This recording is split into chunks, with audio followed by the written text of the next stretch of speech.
Allez, c'est parti. Bonsoir tout le monde et bienvenue pour ce Zoom spécial sur la fête de Purim. On va parler ce soir de l'histoire complète de Purim avec un maximum de détails. Alors n'hésitez pas si vous avez des questions, on pourra essayer d'y répondre, mais Hashem. Alors tout d'abord, on va essayer de se remettre dans le bain avant de parler vraiment de l'histoire de Purim avec le roi Achashverosh, essayer de comprendre d'où il vient ce roi. Si on prend les dates, en 3338 de l'an juif, donc c'était en moins 423 pour les Français, on a la destruction du premier temple. Et un petit peu avant, on a le prophète Jérémie qui va faire une prophétie et qui va dire à tout le monde, sachez que dans 70 ans, dans 70 ans, va venir la reconstruction du temple. Et pourtant, lorsque Nabuchodonosor va mourir, son fils Évil-Moradach va reprendre le trône, puis en fin de compte Belshazzar, qu'on appelle Balthazar en français, il va faire le décompte des 70 ans, mais pas à partir de la destruction du temple, à partir du jour où Nabuchodonosor devient le roi de Babylone. Ce qui fait qu'il a quand même pas mal d'années de différence. Et donc, il va se tromper dans le compte et il va faire un grand festin pour montrer à tout le monde que sa famille a réussi à détruire le temple au point que même Dieu n'a pas réussi à le reconstruire. C'est là que va venir la colère d'Hachem et qui va dire, comment ça? Toi, tu te permets maintenant de faire un festin, être tellement heureux parce que tu as réussi à détruire le temple et que les Juifs n'ont pas réussi à le reconstruire? Tu vas voir ce que ça veut dire. Et qu'est-ce qu'il va faire? Il va lui lancer une malédiction très forte qui, en plein milieu de son festin, une main va sortir de nulle part et va écrire sur le mur du palais « Mene, mene, tekel ou farsin », qui voulait dire, sans rentrer dans le détail, qu'en fin de compte, les Perses vont venir, vont lui prendre son trône et vont tuer toute sa famille. Donc lui, au début, lorsqu'il voit ça, il ne comprend pas trop ce que c'est. Il demande à ses ministres, ses magiciens, etc. Personne ne trouve la réponse, jusqu'à qu'ils appellent le prophète Daniel, qui était un des conseillers, un des ministres du roi Balthazar, qui va lui dire, sache que tu as intérêt à te protéger, à faire quelque chose, parce que c'est fini pour toi. Donc il dit, ok, très, très bonne idée, il commence à mettre des gardes de partout, il prévoit l'armée, il protège son palais, et même plus que ça, lorsqu'il va dormir, il dit à son garde qui est à côté de la porte, sache que personne n'a le droit de rentrer dans ma chambre ce soir. Personne. Et même si quelqu'un se déguise et qui ressemble au roi, tu le tues, tu as la permission de le tuer, personne ne rentre dans ma chambre. Pendant la nuit, il a envie d'aller aux toilettes. Et quand il sort de sa chambre pour aller aux toilettes, le garde ne le voit pas sortir. Ce qui fait que quand il revient dans sa chambre, le garde, il voit quelqu'un, il dit, je ne peux pas laisser rentrer personne. Il dit, monsieur le roi, il dit, on m'a dit, même s'il ressemble au roi, je dois le tuer. Et il tue. C'est comme ça que le roi va mourir en fin de compte, tout ça parce qu'il est à la toilette. Sympa. Donc maintenant, qu'est-ce qui va se passer? À ce moment-là, Darius, donc le roi qui était pas très loin, va venir prendre le trône de Belshazzar. Ça, c'est la première partie de l'histoire. Parce que un peu plus loin du côté perse, on a un autre roi appelé Astayag, qui avait une fille qui était une princesse et qui est tombé amoureux d'un général. Ils vont avoir un enfant, le roi va le savoir, et il va donc abandonner cet enfant dans la montagne. Et il va être élevé, cet enfant, par une meute de chiens. Quand il va grandir, cet enfant, il va devenir brigand, chef des brigands. Il va même réussir à reprendre le trône de Astayag. Et cet enfant va être appelé Sirius. Pourquoi Sirius? Parce qu'en perse, ça veut dire chien. C'est pour ça que dans Harry Potter, par exemple, il se transforme en chien, tout simplement. Le vrai nom perse, c'est Koresh, et en français, ça se traduit Sirius. Maintenant, on a donc deux rois maintenant. Un qui gère la moitié du monde, l'autre qui gère l'autre moitié du monde, la Perse et la Babylone. Lorsque Darius entend que Sirius a repris le trône de son grand-père, il lui envoie un message et lui dit, écoute, je n'ai pas envie de faire la guerre contre toi, viens, on trouve une solution, je te donne ma fille à me marier avec toi. Pas de problème. une alliance se fait, Cyrus se marie avec la fille de Darius. Et ils vont avoir un enfant. Et cet enfant, c'est Achashverosh, Assuérus, de l'histoire de Pourri. Maintenant, tout ça se fait en quelques années. Il faut savoir que les rois ne restaient pas très longtemps en général vivants dans ces temps-là. Et donc, pour vous donner une petite idée, en 3389, c'est le festin de Balthazar, où Darius prend le trône. En 3390, donc un an plus tard, Darius il meurt déjà. Il a déjà marié Cyrus avec sa fille. En 91, Cyrus commence la reconstruction du temple. Mais en fin de compte, Achashverosh, en 3392, donc un an plus tard, il stoppe le temple parce que Cyrus vient de mourir. Et il stoppe la reconstruction du temple. Pourquoi? Tout simplement parce que sa femme, qui était Vashti, et qui était en fait la fille de Balthazar, de Belshazzar, qui avait à ce moment-là 12 ans lorsqu'elle s'est fait attraper, va dire à Achashverosh, je ne veux pas que tu fasses la reconstruction du temple. Pourquoi? Parce que c'est mon grand-père qui l'a détruit. Donc je ne veux pas que tu le fasses. Et il écoute sa femme et il arrête la reconstruction du temple. Maintenant, Achashverosh devient roi. Et si on regarde dans le texte, on ne l'appelle pas le roi Achashverosh. On l'appelle Achashverosh, qui règne sur les 127 provinces. Mais on ne l'appelle pas le roi. Pourquoi? Tout simplement parce qu'une grande partie de la population se disait, mais c'est le fils de Cyrus. Cyrus, c'est le fils d'un général, ce n'est pas un roi. C'est un sans mêlé, ce n'est pas un roi totalement. Donc on ne voudrait pas l'accepter en tant que roi. Il faut qu'il fasse quelque chose pour mériter d'être roi. Alors qu'est-ce qu'il fait? Eh bien, il sait que pour montrer son pouvoir, il n'y a pas 50 000 solutions. Tout d'abord, il faut de l'argent.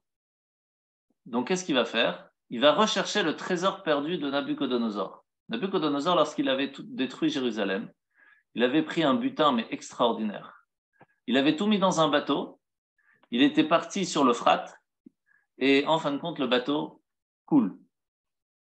Ce qui fait que personne ne l'a retrouvé. Jusqu'à que, 40-50 ans plus tard, Achashverosh va réussir à retrouver ce bateau. Il va devenir extrêmement riche. Donc ça commence bien. Maintenant qu'il a retrouvé tous ces trésors, où se trouvaient à l'intérieur aussi les ustensiles du temple, les 12 pierres du Choshen, donc le pectoral qu'avait le grand prêtre, et plein d'autres choses qui se trouvaient à Jérusalem. Il va commencer à dire à tout le monde, ok, maintenant il me faut un trône.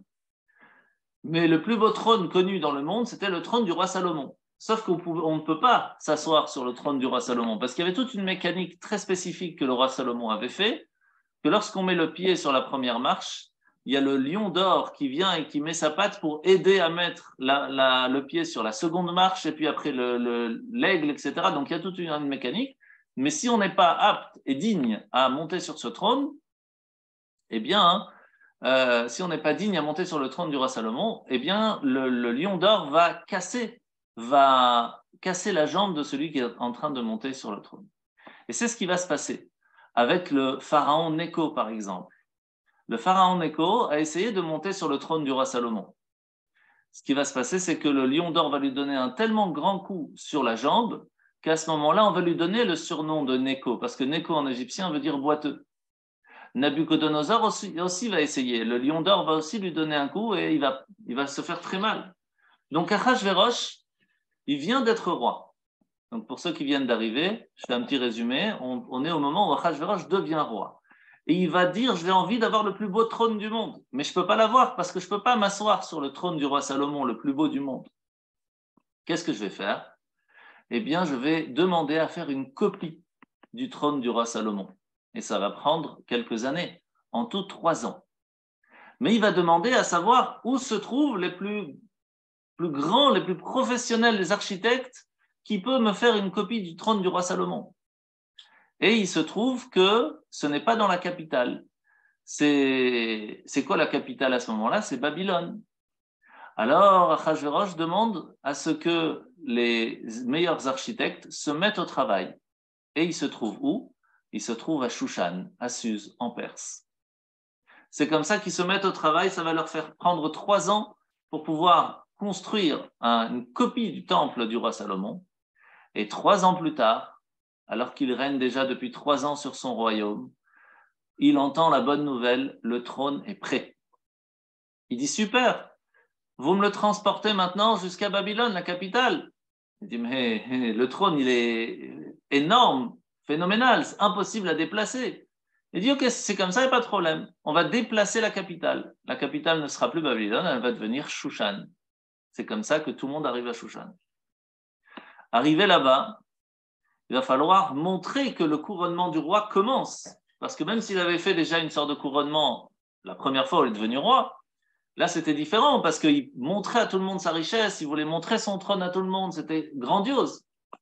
Il va donc commencer à faire un festin qui va durer pendant 180 jours.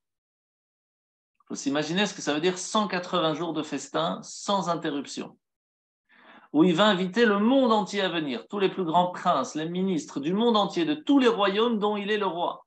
127 provinces, c'est énorme.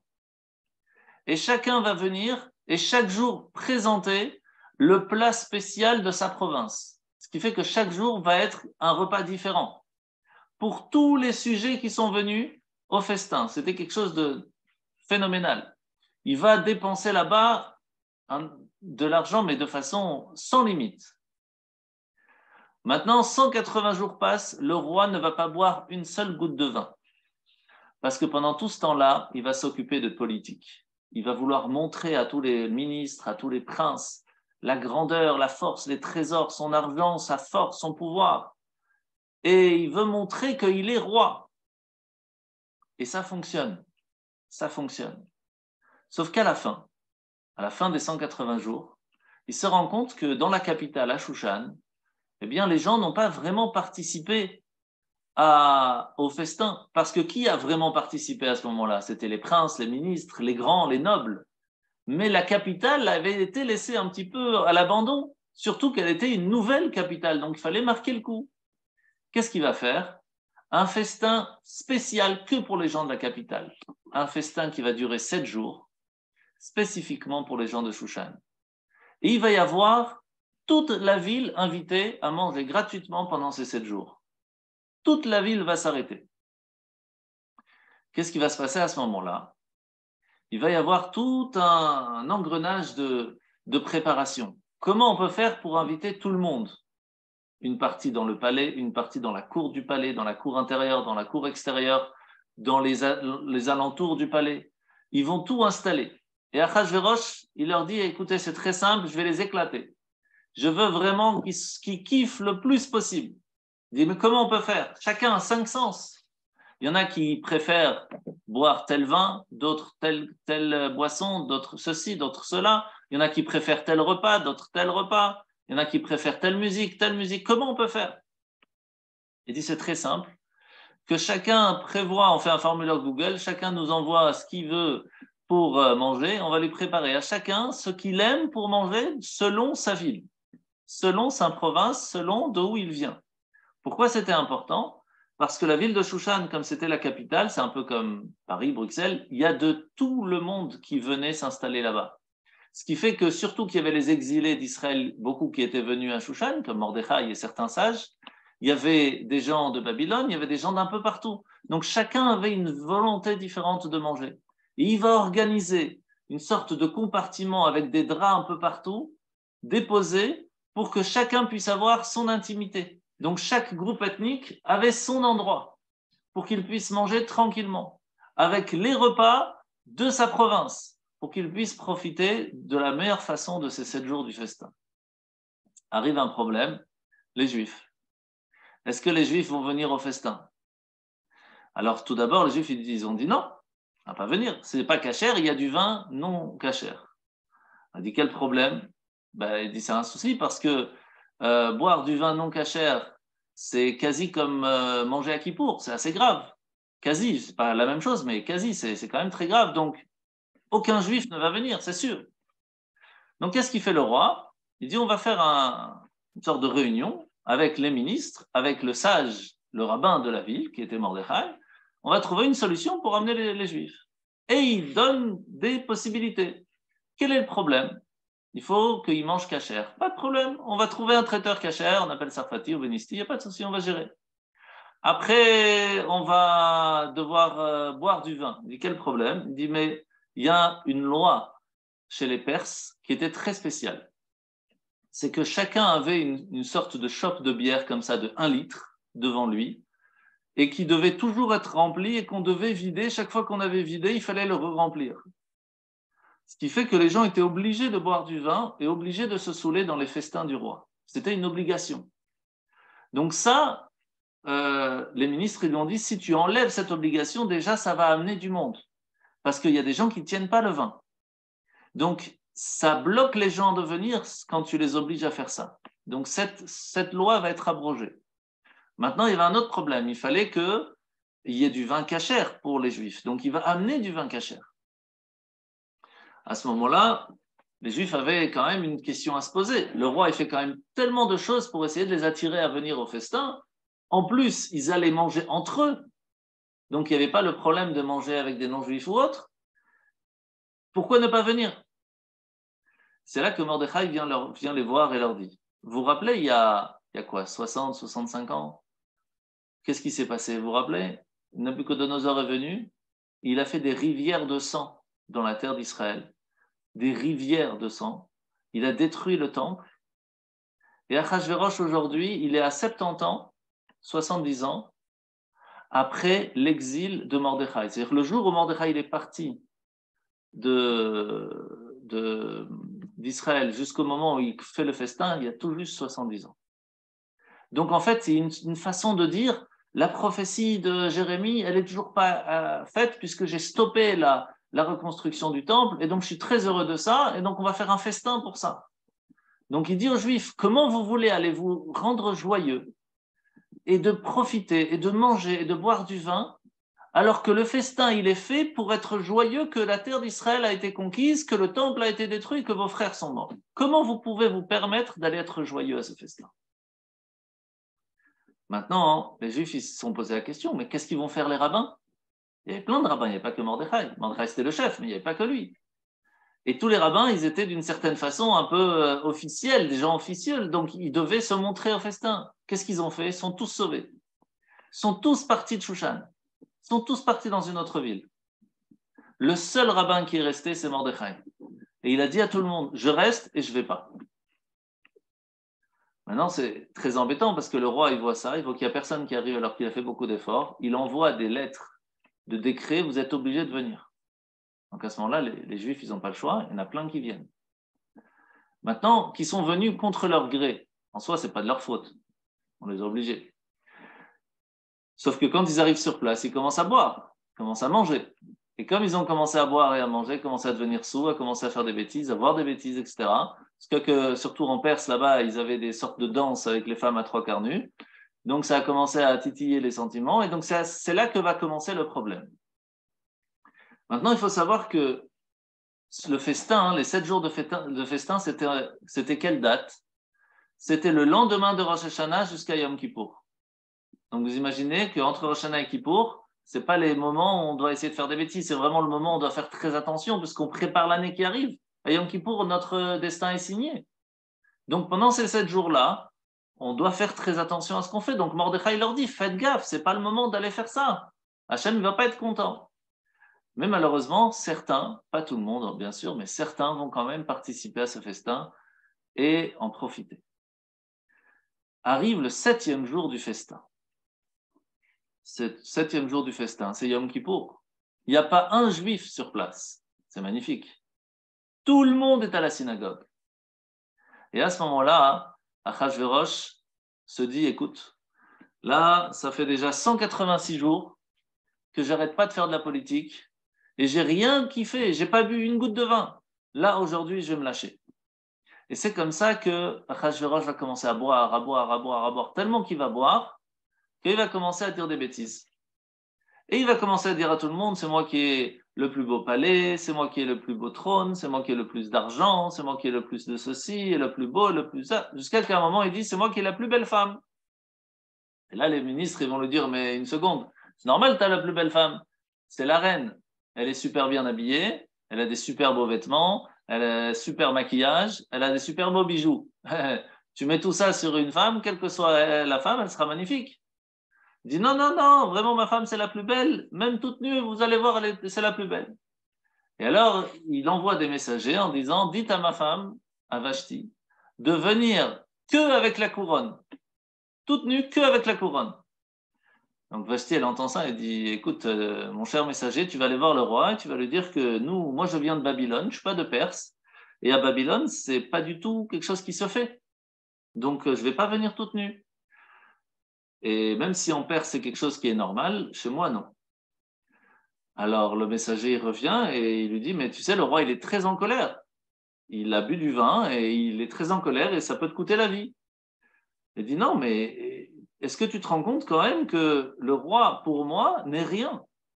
Parce qu'elle se disait la reine, la vraie reine, et son mari Achashverosh, pour elle, c'était l'enfant de Sirius. C'était pas un vrai roi. C'est juste un roi qui a réussi à devenir roi, mais c'est pas un vrai roi pour elle.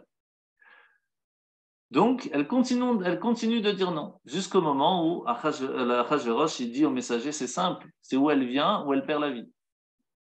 Alors, elle commence à se déshabiller. Et à ce moment-là, Hachem va lui envoyer une sorte de varicelle, elle va avoir des boutons partout. Il y a même un avis qui dit qu'elle avait une queue qui a poussé à ce moment-là. Et elle va dire à son messager, écoute, il vaut mieux pas que je vienne, parce que si je viens maintenant, ça va être pire pour le roi, parce qu'ils vont voir que je suis pas belle. Et alors, tout le monde va rigoler de lui. Donc, c'est pas possible que je vienne. C'est pour le bien du roi. Sauf que quand Achashverosh, il entend ça, il dit ça, je peux pas laisser passer. Parce que je viens de faire 187 jours de festin pour montrer mon pouvoir, montrer mon honneur. Et la reine, elle me dit non devant tout le monde. Qu'est-ce que je fais maintenant? Donc, il est très embêté. Donc, il va appeler tout de suite les rabbins qui étaient sur place. Et il leur dit, vous êtes des sages. Vous avez l'habitude dans le tribunal rabbinique de parler de tous ces problèmes-là. Qu'est-ce qu'on fait maintenant? Qu'est-ce que je fais avec Vashti? Est-ce qu'il y a quelque chose à faire? Est-ce qu'il n'y a pas quelque chose à faire? Alors les sages, ils sont très embêtés parce qu'ils connaissent le roi. Ils savent qu'aujourd'hui, il a bu et demain, il sera peut-être un peu moins. Donc, il va changer d'avis. Qu'est-ce qu'ils vont dire? Ils vont dire, écoute, depuis que Nabucodonosor a détruit le temple, on n'a plus le droit de juger. Parce qu'on peut juger que quand on est à côté du temple. Il n'y a pas le temple, donc on ne peut pas t'aider. On ne peut pas t'aider pour ton problème. Il faudrait que tu ailles voir les sages de Ammon et Moab. Parce que les peuples de Ammon et Moab, ils viennent depuis le début d'un inceste. C'était Lot avec ses filles. Donc, ils connaissent bien toutes ces histoires de nus, pas nus, etc. Donc, il va amener ces ministres qui étaient à ce moment-là. Entre autres, il y avait un qui s'appelait Memouchan. Et Memouchan, c'est Aman. Et c'était à ce moment-là le plus petit. C'était vraiment le plus petit ministre. Ce n'était pas quelqu'un qui avait beaucoup de force et de pouvoir. Et c'est pour cela que c'est le premier qui va parler. Parce que qu'est-ce qu'on faisait? Si maintenant le grand ministre disait quelque chose, les petits, ils n'allaient pas pouvoir dire différemment. Donc, il laissait d'abord les petits ministres parler, et après les grands qui allaient rajouter ou changer ou modifier par rapport à ce qu'ils avaient dit. Donc, Memouchan, tout de suite, Aman, il vient, il dit, le roi Achashverosh, il y a un gros problème ici qui se passe. Tu ne te rends pas compte? Mais ça fait déjà plus de 187 jours que tu dis à tout le monde que tu as le pouvoir, que tu es le plus fort, tu es le plus grand, tout le monde doit t'écouter, et tu as réussi à faire ça. Et maintenant, ta femme, devant tout le monde, elle ne t'obéit pas. Qu'est-ce qu'ils vont dire les gens? C'est pas possible. Et en plus de ça, si ça continue comme ça, les femmes dans le monde, ils vont commencer à dire, oui, mais on n'est pas obligé d'écouter notre mari. Alors, qu'est-ce qu'on fait maintenant? On peut faire ce qu'on veut? Alors Aman, il a dit à Achashverosh, il faut que tu fasses un décret tout de suite que les maris sont obligés d'aller dénoncer leurs femmes s'ils ne les écoutent pas pour les punir. Heureusement, personne n'a fait. Mais en tout cas, le décret est passé. C'est de là que va commencer en Iran toute cette façon de mettre la femme à un niveau plus bas, alors qu'avant, ce n'était pas vraiment le cas. Et à ce moment-là, Achashverosh, il avait tellement bu qu'il dit en fin de compte au ministre, qu'est-ce qu'on fait? Alors Aman, il dit, il faut que tu montres à tout le monde qu'on ne peut pas ne pas écouter le roi. Il faut que tu la tues tout de suite, sans attendre. Alors il dit, ok, c'est ce qu'on va faire. Et ils vont la brûler vive, directement sur place. Qu'est-ce qui va se passer? Le lendemain matin, le roi Achashverosh, il se réveille et il commence à se rappeler un petit peu de ce qui s'est passé. Il dit, elle est où Vashti? Il dit, comment ça, elle est où Vashti? Tu l'as tuée hier. Il dit, comment ça tué? Il appelle les ministres. Il dit, qu'est-ce que vous avez fait? Pourquoi vous avez tué Vashti? Vous avez bu, vous auriez dû me garder. Et en fin de compte, pendant un bon moment, il va être très très triste parce qu'il aimait Vashti beaucoup. Jusqu'au moment où, en fin de compte, les ministres ils vont lui dire il faut que tu changes, il faut que tu te bouges, tu es le roi, tu n'es pas personne, il faut trouver une solution. Il a dit ok, on va envoyer un message à tous les royaumes dont tu es le roi, 127 provinces, d'organiser une grande cérémonie où toutes les plus belles filles vont se présenter et en fin de compte trouver la plus belle fille de toute la province et donc d'organiser un Miss France, en 2 mots. Et que chacune, en fin de compte, de ces Miss vont venir à Shushan pour se présenter devant le roi. Et ça va être donc Miss Monde qui va être la reine devant le roi. Maintenant, ça va prendre beaucoup de temps tout ça. Beaucoup de temps. Et surtout que depuis le festin, donc c'était en 3395-95, jusqu'au moment où Esther va être choisie, c'était en 99. Donc il y a quand même 4 ans entre les deux où le roi n'avait pas de femme. Pourquoi il fallait attendre tellement de temps? Tout d'abord pour organiser toutes ces cérémonies. Après pour pouvoir arriver jusqu'à Shushan. Après, il y avait pendant 1 an, ils étaient dans une sorte de harem, les filles, où ils devaient pendant 1 an se préparer. 6 mois dans du lait d'ânesse pour pouvoir faire la peau la plus belle, la plus propre, la plus douce. Il y avait une quarantaine aussi, au cas où s'ils étaient malades, pour être sûr que le roi ne va pas attraper le typhus ou autre. Et seulement après énormément de préparation, eh bien, il passait devant le roi. Et de temps en temps, le roi il disait next et ça ne l'intéressait pas du tout. Et de temps en temps, il testait et il disait ça allait, ça va pas et il regardait d'autres. Jusqu'au moment où les 127 passent et il n'y a rien qui l'intéresse. Alors il envoie ses services secrets pour essayer de trouver d'autres femmes qui n'ont pas voulu se présenter à toutes ces cérémonies de choix de filles pour les amener sans la possibilité de choisir au palais. Sauf que lorsque le roi avait testé si une femme lui allait ou pas, elle était directement amenée dans le harem et elle était bloquée à vie. Donc il y a certaines filles qui ne voulaient pas y aller. Entre autres, il y avait une fille qui s'appelait Hadassa, qui était la nièce de Esther, de Mordechai. Et en Perse, elle s'est faite appeler Esther. Mordechai l'a cachée. Surtout que Chagai, qui était le ministre en chef de Achashverosh par rapport à lui trouver une femme, avait vu une fois Esther, grâce au service secret qui était passé voir sans dire qu'ils étaient en train de rechercher les filles. Et ils avaient vu qu'elle était très spéciale. Il avait donc noté dans son carnet. Mais elle était tellement bien cachée que Mordechai avait réussi à la mettre de côté. Au bout d'un moment, Mordechai dit à Esther, écoute, il y a un nouveau décret qui vient de sortir que si on trouve une fille qui est cachée, on tue toute la famille. Donc, on va essayer de trouver une solution pour qu'on ne soit pas tué. Donc, voilà ce qu'on va faire. Très simple. Tu vas aller dans la grande rue, dans la rue principale. Si Hachem veut que tu sois amené chez le roi, alors tu seras amené chez le roi. S'il ne veut pas, alors Hachem te protégera. Ça ne sert à rien de se cacher maintenant, ça suffit. Et c'est ce qu'elle fait. Sauf qu'à la seconde où on la voit dans la rue principale, tout de suite elle est remarquée et elle est amenée au palais. Mais à la différence des autres filles, qui étaient amenées d'abord dans le harem et préparées, etc., Chagai, donc ce ministre, il dit à Esther, nous on va aller directement au palais. Il dit, tu veux te changer, tu veux te préparer? Il dit, rien du tout, je ne veux pas me changer, je ne veux pas mettre toutes tes belles robes, je ne veux pas de maquillage, je ne veux pas tout ça. Tu veux que je passe devant le roi? On passe devant le roi. C'est tout. Sauf qu'elle avait tellement de charme et qu'Hachem voulait aussi que ce soit elle qui soit choisie, qu'en fin de compte, elle est choisie pour être la reine.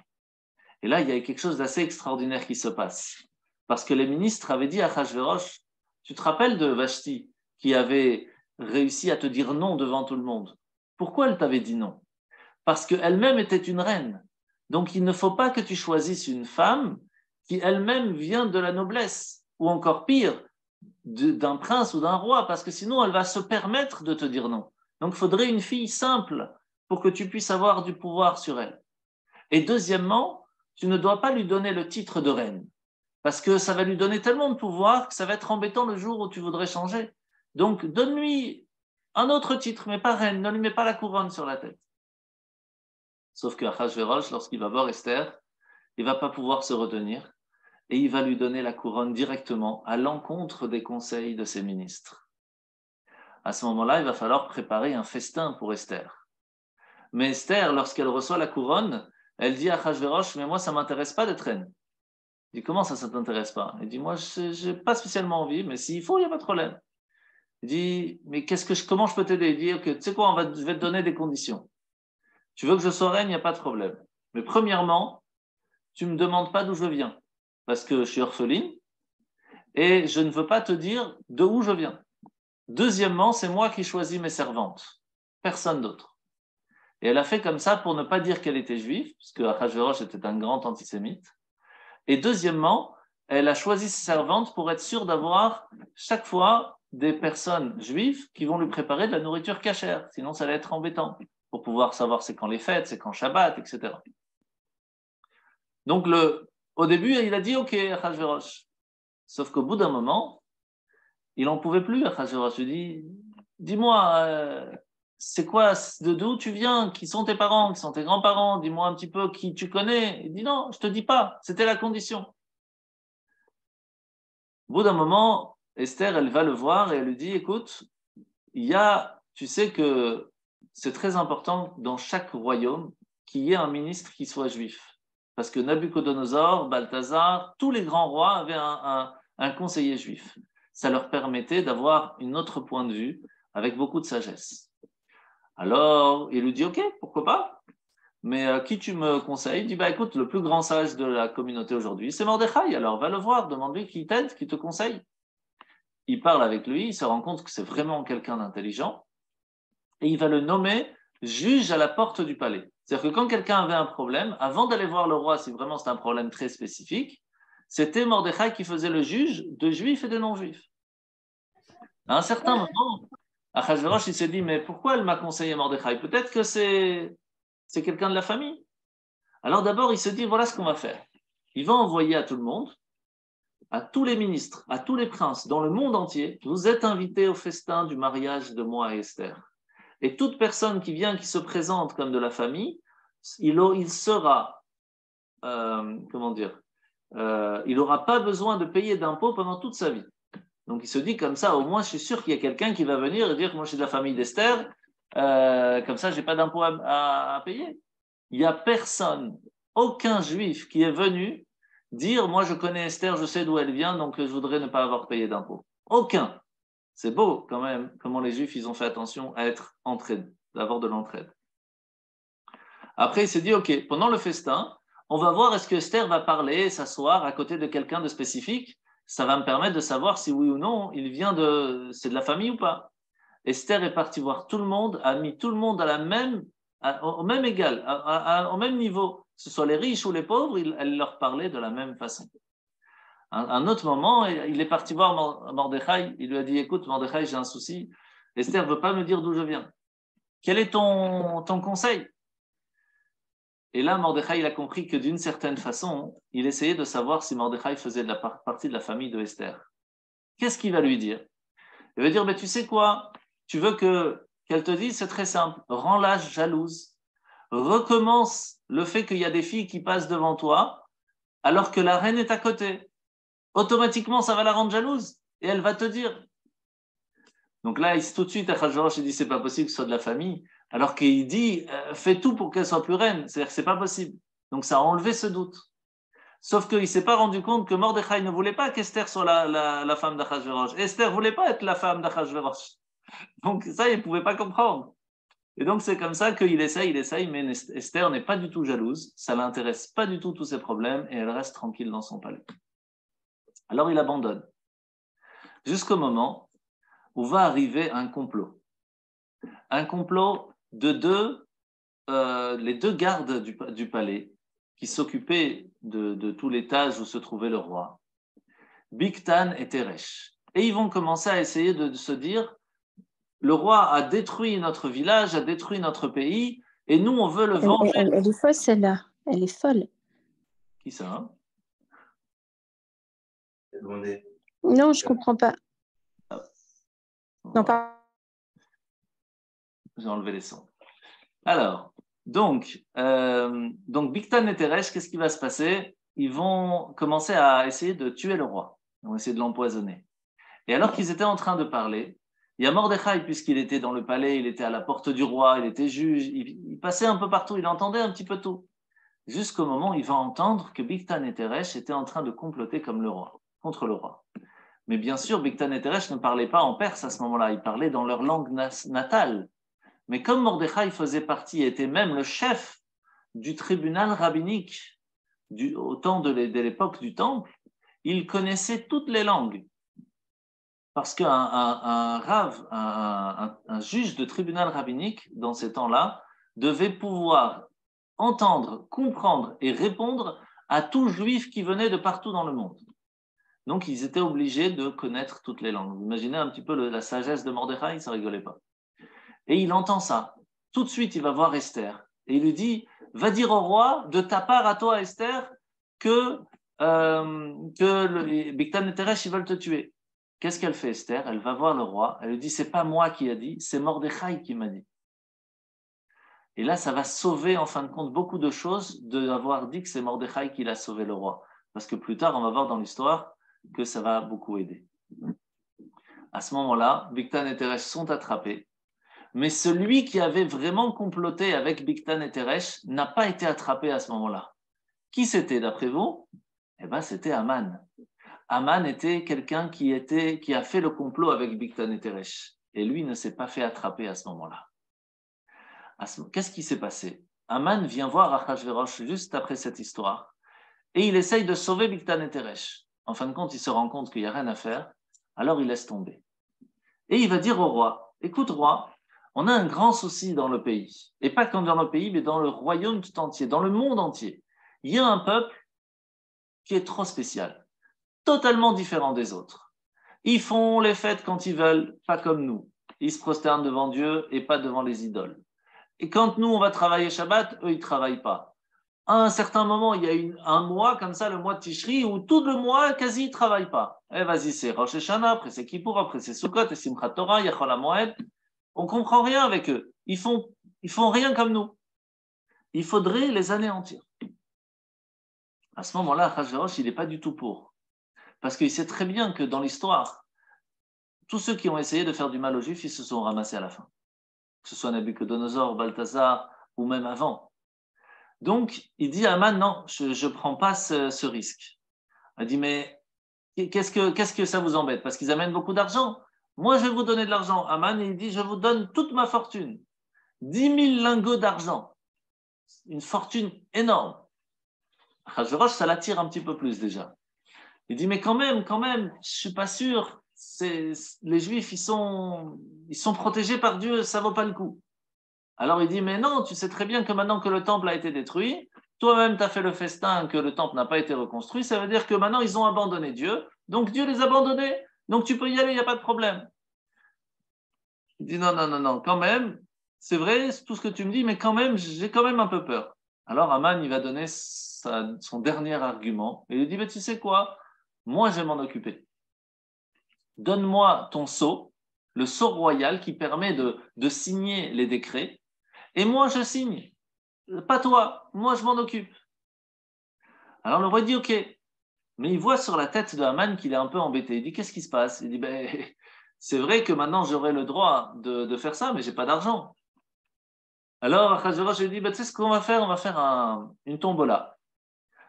On va prendre deux papiers, on va les mélanger. Si toi tu prends le mot peuple, tu auras le droit de gérer le peuple et de tuer les juifs. Si tu prends le mot argent, alors tu gardes ton argent. Qu'est-ce qui va tirer Haman? Il va tirer peuple. C'est comme ça que Achashverosh va lui dire, ok, tu as le droit de tuer les Juifs, je te donne le sceau, tu en fais ce que tu veux. Mais comme je vois, toi, Haman, que tu es triste de ne pas avoir d'argent, reprends ton argent, c'est pas grave. Parce que moi aussi, je n'ai pas envie que les Juifs soient là. Mais reprends ton argent et occupe-toi-en. Haman, il est tout content. Tout content. Il sort du palais. Qui c'est qu'il rencontre? Mordechai. Et Mordechai, il venait d'où? Il sortait de l'école juive où il venait de poser la question à 3 enfants, qu'est-ce que tu as appris aujourd'hui? Et le premier lui dit, j'ai appris al tira me pachat pitom. Je ne dois pas avoir peur de tout ce qui pourrait se passer parce qu'Hachem est toujours présent. Et encore un autre verset, et encore. Et tous les versets que les enfants ramènent de ce qu'ils ont étudié à l'école, c'est pas des maths, c'est pas de la science, c'est pas tout ça, c'est vraiment de la Torah avec tous les mots d'espoir. Mordechai, tout de suite, il est très soulagé. Mais quand Aman voit Mordechai tellement soulagé, il dit, qu'est-ce qui se passe? Il dit, voilà, les enfants, ils m'ont dit que tout va bien, j'ai pas à stresser, même de tout ce que tu pourras essayer de faire. Il dit, ah, c'est comme ça, tu verras que les premiers que je vais tuer, ce sera les enfants. Donc Mordechai dit, oulala, là, il y a un truc qui est spécial, il y a un truc qui ne va pas, il faut qu'on fasse quelque chose. Donc qu'est-ce qu'il fait? Il va enlever ses habits plus ou moins de noble, parce qu'il était quand même le juge à la porte du roi, et il va mettre un sac de cendres sur soi, et il va passer dans toute la ville en criant et en pleurant, faites teshuva, faites teshuva, faites teshuva. Pourquoi il a mis de la cendre? Pour rappeler la fournaise où Abraham avait été jeté dans le feu. Et lorsque Esther entend que Mordechai, il a commencé à enlever ses habits de noble et a commencé à pleurer, a commencé à dire faites teshuva, etc., tout de suite, elle envoie son ministre, et encore, ce n'était pas son ministre, c'était le ministre du roi, et lui dit, tu ne vas pas parler directement à Mordechai, tu fais semblant, tu marches comme ça dans la rue, et en même temps, tu vas lui poser la question de ma part, qu'est-ce qui se passe? Et Mordechai, il explique au ministre, voilà, il y a Aman qui veut tuer tous les juifs, il faut faire quelque chose. Alors il dit, mais qu'est-ce que tu veux que je fasse? Il dit, va voir le roi. Il dit, mais qu'est-ce que tu veux que je voir le roi? Aman, il a rajouté un nouveau décret que si le roi ne nous a pas convoqués, on peut être tué sur place quand on rentre dans la salle du trône. Même la reine. Deuxièmement, même si en fin de compte le roi il me donne le sceptre et qu'il accepte ma venue, donc ma vie sera sauvée, mais qui me dit qu'il va m'écouter? C'est pas sûr. Et même, en fin de compte, c'est dans combien de temps? C'est dans 11 mois. Parce que ce jour-là où la reine elle va passer devant le roi, c'était le jour de Pessah. C'était pendant Pessah. Donc on a encore 11 mois avant. Il n'y a pas de stress. Alors qu'est-ce qui se passe? Mordechai il va lui dire, sache que dans 11 mois, on ne sait pas ce qui va advenir. Est-ce que tu seras encore reine? Peut-être pas. Il ne faut pas attendre. Tu as un pouvoir maintenant, il faut en profiter. Ah, tu as peur pour ta vie? Ok. Mais maintenant, il faut que tu fasses quelque chose, sois prêt à donner ta vie pour sauver le peuple. Parce que si ce n'est pas toi, ce sera quelqu'un d'autre. Alors la reine Esther, elle dit à Mordechai, écoute, le problème ici, il n'est pas ni Aman, ni Achashverosh. Ça, c'est des douleurs. Mais le microbe, il n'est pas là. Le problème, il n'est pas là. Le problème, il est que Dieu a accepté, a permis à Aman et à Achashverosh de nous faire du mal. Donc d'abord, il faut arranger le problème chez Dieu. Après, je pourrais aller voir Achashverosh pour essayer d'enlever le problème avec Aman. Mais d'abord, il faut arranger le problème avec Dieu. Il faut que les Juifs demandent pardon à Dieu. Donc pendant 3 jours, vous allez tous et toutes jeûner. Et Mordechai lui dit, mais c'est embêtant parce que c'est Pessah, il y a le Seder de Pessah. Il dit, il n'y a pas de Seder cette année. Cette année, il n'y aura pas de Seder. Vous allez tous jeûner pendant 3 jours. Et dans 3 jours, j'irai voir le roi. Dans toute la ville de Shushan et toutes les provinces autour, ils vont tous jeûner. Et en fin de compte, après 3 jours, Esther va arriver dans la cour du roi. Et lorsque les gardes vont la voir, ils savent pas quoi faire. Parce qu'ils ont reçu l'ordre de tuer toute personne qui vient sans être convoquée, mais de l'autre côté, c'est la reine. Et la dernière fois que quelqu'un avait tué la reine, le roi était fâché, donc ils ne savent pas trop quoi faire. Lorsque le roi Achashverosh voit la reine Esther arriver, tout de suite, il lui tend son sceptre. Et il dit, mais qu'est-ce qui se passe? Pourquoi tu es venu? Tu sais que c'est très dangereux de venir, tu as risqué ta vie. Qu'est-ce qu'il y avait de tellement important? Même la moitié du royaume, je peux te donner. La seule chose que je ne peux pas te donner, c'est la reconstruction du temple. Ça, j'avais promis à Vashti, donc ça, je ne vais pas l'enlever. Mais tout le reste, je peux te donner, il n'y a pas de problème. Et Esther, elle lui dit, écoute, tout ce que je veux, c'est qu'on passe un peu de temps ensemble. Avec toi et Aman, viens, on profite d'un bon festin. Viens. Alors il dit, il n'y a pas de problème, mais on va tout de suite alors. On ne va pas attendre. Si tu as tout préparé le festin, il faut y aller tout de suite. Il dit, il n'y a pas de problème, faites amener Aman. Et tout de suite, ils vont aller manger. Sauf que Esther, elle ne peut pas manger, elle est dans son 3e jour de jeûne. Et donc, elle ne va pas manger, elle va servir, mais elle ne va pas manger un gramme de nourriture. À ce moment-là, qu'est-ce qui va se passer? Comment on appelle ça? Achashverosh va demander à Esther, qu'est-ce que tu as besoin? Dis-moi ce que tu as besoin. Maintenant, on est au festin, on est bien, on est installé, on a le ventre plein. Dis-moi ce que tu veux. Alors, Esther, elle lui dit, écoute, c'est pas le bon moment là tout de suite. Viens demain, on refait un festin encore une fois avec Aman, et comme ça, je te dirai. Maintenant, quelques jours plus tôt, Aman, il avait tout préparé pour que le peuple juif soit tué. Qu'est-ce qu'il a fait? Il a fait d'abord une sorte de tombola comme ça, pour savoir quelle date va être choisie pour que le peuple juif soit anéanti. En un jour, tout le monde entier, tous les juifs du monde. Et il va tomber sur le mois de Hadar, le 13 Hadar. Et il était très content. Pourquoi? Parce qu'il s'est dit, c'est le mois où Moïse, il est mort. Donc, c'est un mois très triste pour le peuple juif, un mois de malchance. Donc, ça tombe très bien. Et donc, on va envoyer à tout le monde que le 13 Hadar, on va tuer les Juifs. Mais, si on envoie que le décret, on doit tuer les Juifs vont le savoir. Donc, ils vont se préparer, ils vont se sauver, ils vont se cacher. Alors, comment on peut faire? Il dit, c'est très simple. On va envoyer une enveloppe ouverte et une enveloppe fermée. Dans la première enveloppe, on va marquer, voici le décret du roi. Le 13 Hadar, il faudra anéantir un peuple. Quel peuple? Le 13 Hadar au matin, vous allez ouvrir la deuxième enveloppe et vous saurez lequel. Comme ça, les Juifs ne pourront pas se préparer. Maintenant, il va faire traduire ça dans toutes les langues du monde et envoyer partout dans le monde à tous les gouverneurs, à tous les ministres, à tous les maires des petits villages pour qu'il ne reste pas un Juif vivant. Maintenant, c'était très dur. C'était très dur de se rendre compte de ça. Parce qu'en fin de compte, ça a pris du temps que ça arrive partout. Les gens, pas tout le monde savait qu'on parlait des Juifs, mais ça s'est su très rapidement. Pourquoi? Tout simplement parce que Shushan, ça parlait dans le palais. Et Aman était dans le palais. Et donc, il a entendu. Et tous les antisémites, surtout de la famille de Aman, qui étaient donc des gens de Amalek, l'ont entendu aussi. Et donc, qu'est-ce qui va se passer? Il va commencer à pleurer. Il va demander Mordechai à 12 000 Kohanim de prendre un chauffard et de sonner du chauffard partout dans la ville, dans tous les ghettos juifs, pour que les juifs commencent à aller à la synagogue, qui refont Shabbat, qui remangent kasher, qui demandent pardon, parce que c'était un cas extrêmement grave. Ils auraient pu perdre tout le peuple juif en un jour. Maintenant, Aman, il va dire au roi, écoute, je voudrais faire, maintenant que j'ai le sceau du roi, je peux faire un peu tout ce que je veux, mais je te demande quand même la permission. Je voudrais que tout le monde se prosterne devant moi en tant que Premier ministre. Il dit OK. Et donc, il va faire un décret. Toute personne qui ne se prosterne pas devant Aman est tuée sur le champ. Donc, tout le monde n'a pas le choix de se prosterner quand il passe. Le problème, c'est qu'est-ce qu'il avait fait, ce Aman? Eh bien, il avait pris une idole, une statue d'un dieu à lui, et il l'avait mis en tant que collier. Ce qui fait que tous les Juifs étaient obligés de se prosterner devant le dieu de Haman quand ils se prosternaient devant lui.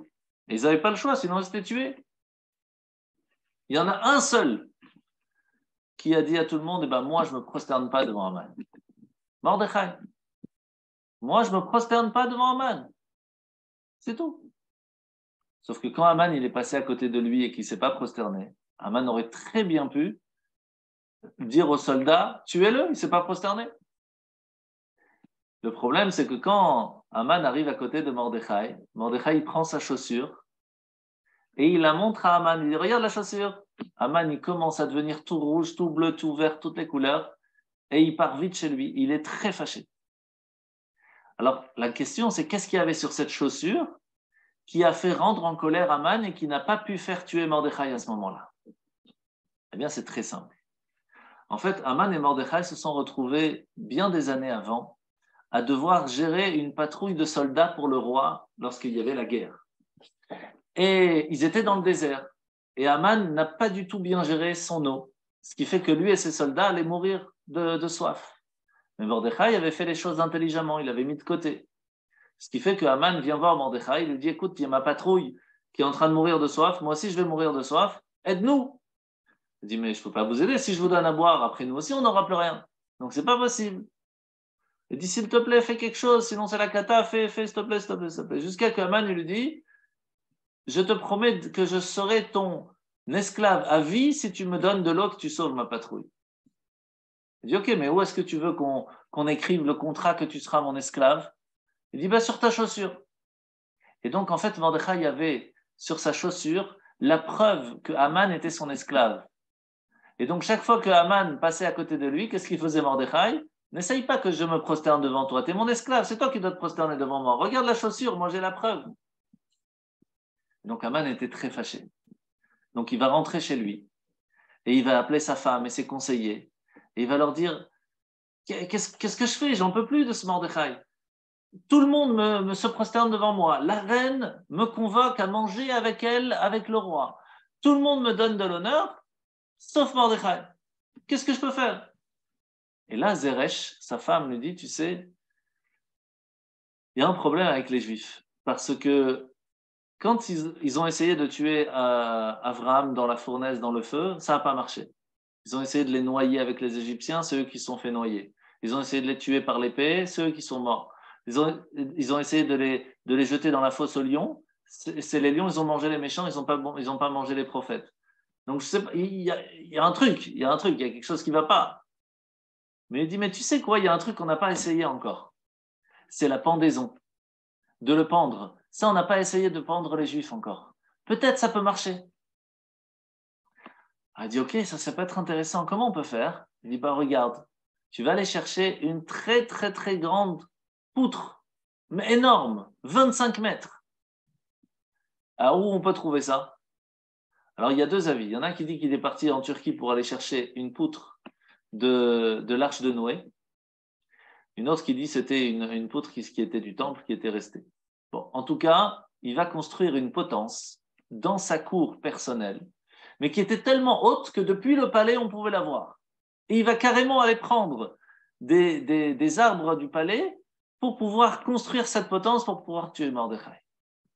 Maintenant, il prépare, il construit pendant la nuit, parce qu'il est tellement pressé de pouvoir tuer Mordechai qu'il n'est pas patient, il crée. Jusqu'à ce moment-là, c'est la nuit, et le roi Achashverosh, il est dans son palais, il est en train de dormir, et là, il fait un rêve. Il fait un rêve que Haman prend une épée et il essaye de le tuer. Alors ça le réveille. Ouh là là, c'est quoi ça? Qu'est-ce qui se passe ici?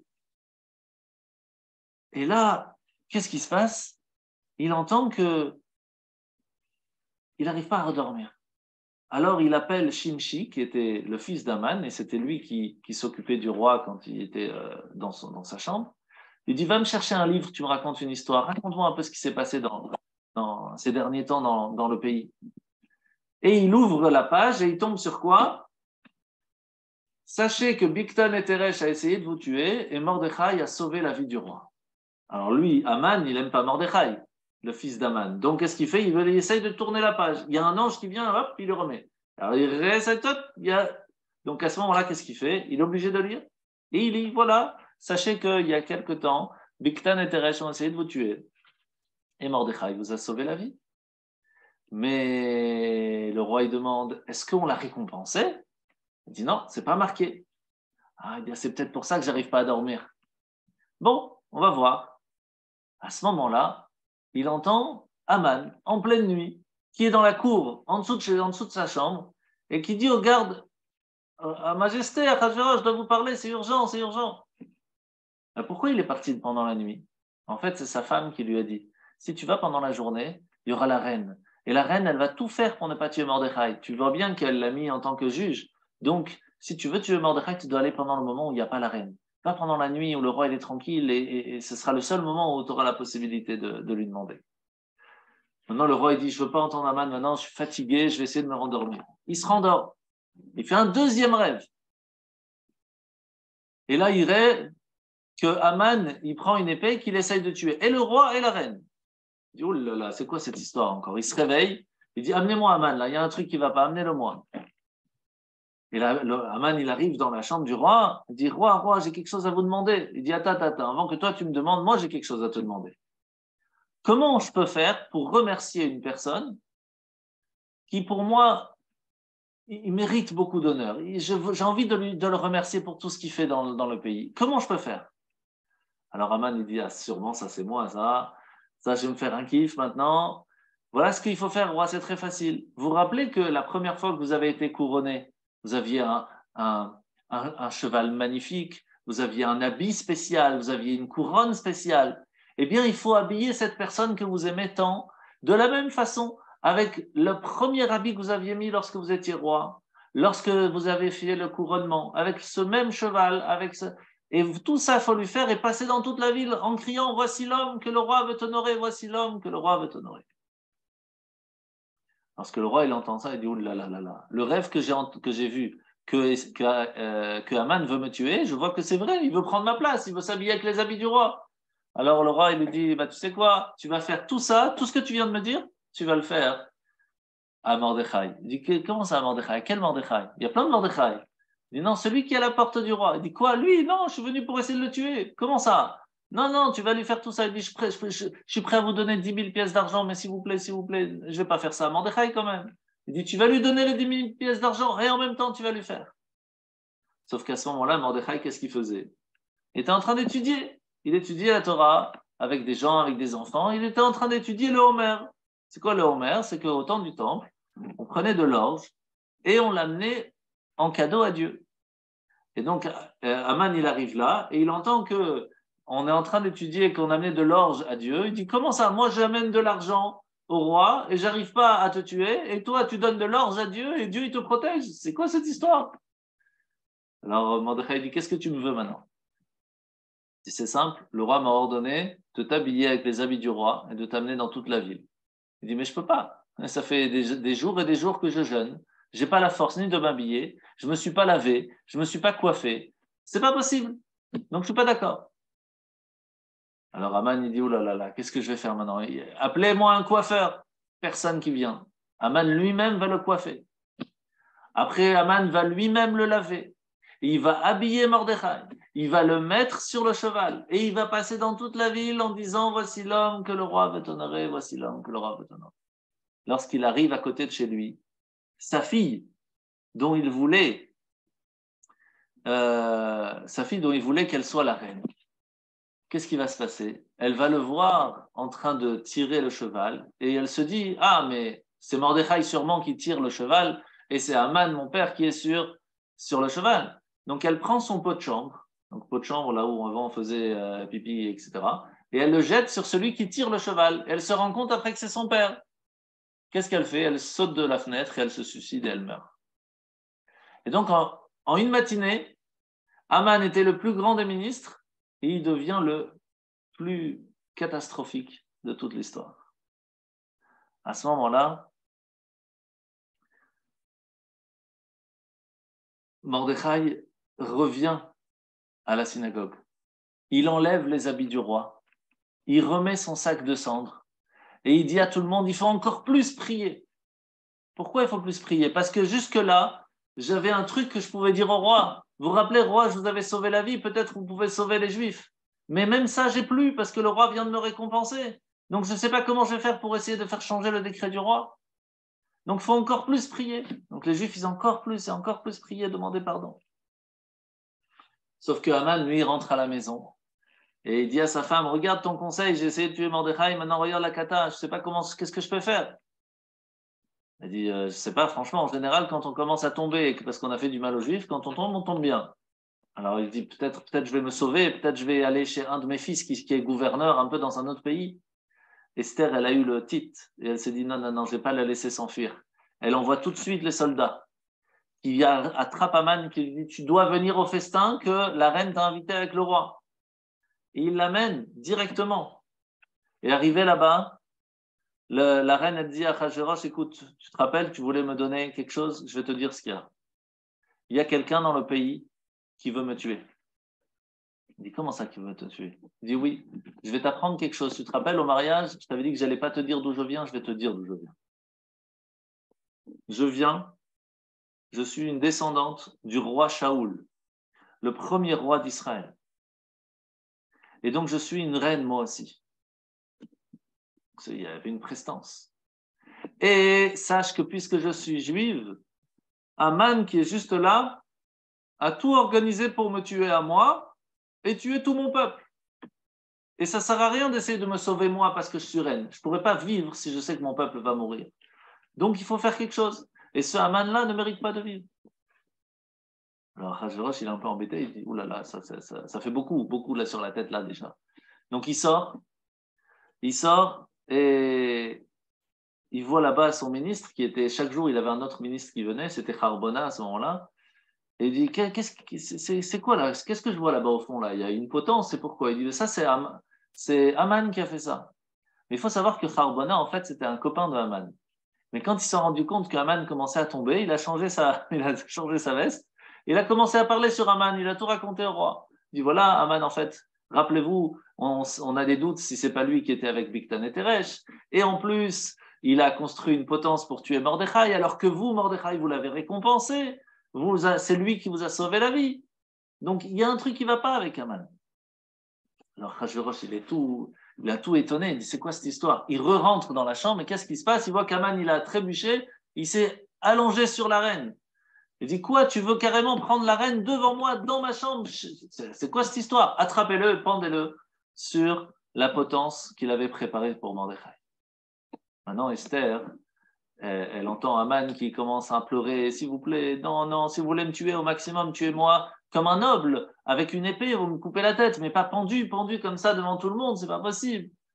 Esther, elle a envie, mais Mordechai dit non, il faut le pendre. Pourquoi il faut le pendre? Parce qu'il a fait un décret, et ce décret, s'il est tué de façon plus secrète, discrète, les gens ne vont pas savoir qu'il a été complètement enlevé. Donc le décret va continuer d'être fort, et les gens vont quand même tuer les Juifs. Donc il faut le pendre, il faut que tout le monde sache. Et donc c'est comme ça que Haman va être pendu à la place de Mordechai, et Achashverosh va donner le sceau du roi et la maison de Haman à Mordechai. À ce moment-là, Zeresh, donc sa femme, avec ses 70 enfants, 70 enfants, vont se sauver, vont se cacher, vont commencer à préparer toute une émeute pour essayer de tuer les Juifs. Et Esther tout de suite se rend compte qu'il faut faire quelque chose. Et donc elle va voir le roi et dit au roi, écoute, il y a un problème, c'est que la dernière fois, il y a un décret qui est sorti avec ton sceau. Et quand le sceau du roi est marqué sur un parchemin, on ne peut pas le détruire, on ne peut pas l'enlever, on ne peut pas supprimer le décret. Impossible. Même le roi ne peut pas supprimer son propre décret. Elle dit, qu'est-ce qu'on fait maintenant? Tout le monde va vouloir tuer les Juifs et on ne sait pas comment faire. Donc le roi, il appelle Mordechai et dit, viens, on va s'asseoir, on va essayer de trouver une solution. Donc ils ont commencé à réfléchir. Puisque maintenant Haman, il est mort et que c'était Haman qui a signé, peut-être que les gens ne vont pas écouter. Mordechai dit, oui, mais c'est un risque quand même. Les gens n'ont pas vu ici que Haman, ici à Shushan, oui, mais dans le monde, ils vont peut-être entendre que Haman est mort, mais ils ne sont pas sûrs, donc ils vont quand même faire. Ok, alors est-ce qu'on fait un acte de décret qui va annuler le premier décret? Il dit ça, c'est pas possible parce que tout le royaume sait que c'est impossible. Donc peut-être dans les gens aux alentours, le roi peut le dire clairement, mais les autres ne vont pas écouter. Alors qu'est-ce qu'on fait? Il dit la seule possibilité, c'est que on va échanger l'enveloppe. On va écrire à tout le monde qu'à la place de faire ce qui est marqué dans la deuxième enveloppe qu'il faut tuer les Juifs, à la place, on doit tuer tous ceux qui veulent tuer les Juifs. Et tous ceux qui étaient déjà pendant tout ce temps-là, pendant ces 1 mois et demi, pas après, pendant toute l'année, qu'ils vont commencer à dire, t'as vu, bientôt on va vous tuer, vous les Juifs, etc., qu'on note leur nom, comme ça le jour du 13 Adar de Purim arrive, et vous pourrez tuer tous les antisémites. Ok, c'est une bonne idée. Donc Mordechai va rédiger le décret, le roi va le corriger, va ajouter encore certains détails, va le signer lui-même de son sceau, et ils vont l'envoyer dans tout le royaume. Et c'est comme ça que, après 70 jours, 70 jours de souffrance, le 23 du mois de Sivan, donc juste après Shavuot, les missives écrits par Mordechai et Achashverosh vont arriver partout dans le monde. À ce moment-là, les Juifs, ça va devenir totalement différent. Parce qu'ils vont tout d'abord reprendre la fierté d'être Juifs. Parce qu'ils vont se rendre compte que Mordechai, lorsqu'il est passé, il s'est mis devant, il a été mis sur le cheval du roi, etc. Il a gardé ses téphilines. Et chaque fois qu'il marchait dans la rue, il gardait ses téphilines alors qu'il est devenu Premier ministre. Donc tout le monde disait, mais c'est c'est magnifique de voir comment la Torah elle peut être mise comme ça en valeur, de montrer à tout le monde l'importance de faire son judaïsme. Tout le peuple juif va réaccepter la Torah, va reprendre la joie de faire la Torah, les mitzvot, et ça c'est quelque chose d'assez extraordinaire. Et c'est pour cela que, en fin de compte, Aman, qui venait de la tribu de Amalek, va être tué par qui? Par Esther, qui elle-même était la descendante du roi Shaoul. Et il faut savoir que le roi Shaoul avait reçu un message par le prophète de Dieu qu'il devait détruire tout le peuple de Amalek. Et il va le faire, sauf un, le roi Agag. Il va le laisser pendant une nuit pour le tuer le lendemain devant tout le monde. Sauf qu'à cause de ça, pendant la nuit, il va avoir une relation et ça va amener un enfant, qui va amener Aman. Et donc, en fait, Esther, la descendante du roi Shaoul, va réparer le tort de son arrière-grand-père en tuant Aman, qui est le descendant du roi Agag. Et c'est comme ça que le lendemain du 13 Adar, eh bien, Esther va venir voir le roi et lui dire, regarde, on a ici toute la liste des gens qui ont été tués, des antisémites, mais ce n'est pas suffisant, parce qu'il y a les 10 fils d'Aman qu'il faut pendre. Il faut les pendre avec leur père pour que tout le monde puisse le voir. Et il faut aussi qu'on continue parce qu'il y a d'autres encore, des gens de Amalek qui sont encore vivants et encore plus dans la capitale où ils s'étaient tous installés parce que comme c'était Aman le Premier ministre, tout le monde était venu. Donc ils sont là, ils ont les armes et ils veulent nous tuer. Il faut qu'on fasse quelque chose. Alors Achashverosh va dire à Esther, eh bien tu sais quoi, demain, dis aux Juifs, seulement dans la capitale, qui peuvent encore tuer tous les antisémites et tout le peuple de Amalek. C'est comme ça que le lendemain, dans la ville de Shushan, ils vont tuer encore 300 à 400 méchants. Et en fin de compte, la fête de Purim va être instituée par Mordechai et par Esther, puisque la Megillah va être écrite par Mordechai et Esther. Mais attention, ils ne vont pas mettre dedans le nom de Dieu. Il n'y a aucune fois dans la Megillah le nom de Dieu. Pourquoi? Parce que, comme les Perses, eux aussi, vont écrire ça dans les archives du roi, s'ils allaient mettre que Dieu a sauvé le peuple juif, ils auraient très bien pu mettre le nom de Dieu perse qui a sauvé les Juifs. Donc, pour ne pas arriver à ce problème, ils ne vont pas mettre le nom de Dieu. Et par contre, Mordechai va demander à ce que, puisque c'était les problèmes du festin, d'avoir participé à cette nourriture, de ne pas avoir pensé à l'autre en sachant que chaque fois qu'on fait quelque chose, il y a une responsabilité envers les autres, que chacun va donner de la nourriture à son ami pendant la fête de Purim. C'est pour ça qu'on donne les Mishloach Manot. Qu'à ce moment-là, il ne faut pas faire aucune différence. Quand quelqu'un il a besoin de la communauté, on doit l'aider. C'est pour cela qu'on doit donner à 2 pauvres au moins un petit peu d'argent pour qu'ils puissent manger tranquillement à Purim. Et qu'on doit faire nous aussi un festin. Mais ce festin doit être fait de façon cachère, de façon avec de la musique juive, avec quelque chose qui a un tochen, qui a quelque chose derrière, quelque chose de bien qui va nous construire, qui va nous amener la Torah, et pas l'inverse. Parce que c'est ça, en fin de compte, toute l'histoire de Purim. C'est que la Torah nous a protégés. Le fait que Mordechai et Esther ont tenu à garder la Torah, à montrer qu'on ne se prosterne pas devant Aman. Et grâce à ça, Hachem nous a protégés. Et c'est pour cela que Bezrat Hachem, la fête de Purim sera, si Dieu veut, ce lundi soir qui arrive. Vous êtes tous invités, pour ceux qui sont à Bruxelles, à la ferme de Linkebeck, où on fera le spectacle de Purim à 18h, suivi de la lecture de la Megillah à 19h. Et dans tout le monde entier, on fête Purim. Tout le monde entier. Donc, il faut absolument venir écouter la Megillah le lundi soir. Le mardi aussi, il y aura partout dans la ville à différents horaires. Donc, n'hésitez pas à poser la question à votre Rav. Où est-ce qu'on peut écouter la Megillah? N'oubliez pas de fêter le Meshté de Purim en famille ou en amis ou avec la communauté. Il faut que ce soit un moment de joie. Et n'oubliez pas qu'à Purim, on ne peut pas dire non à un pauvre. Si un pauvre vient nous demander de l'aide, on se doit de dire oui. Voilà pour ce soir, Purim Sameach, et si vous avez des questions, n'hésitez pas, je suis là.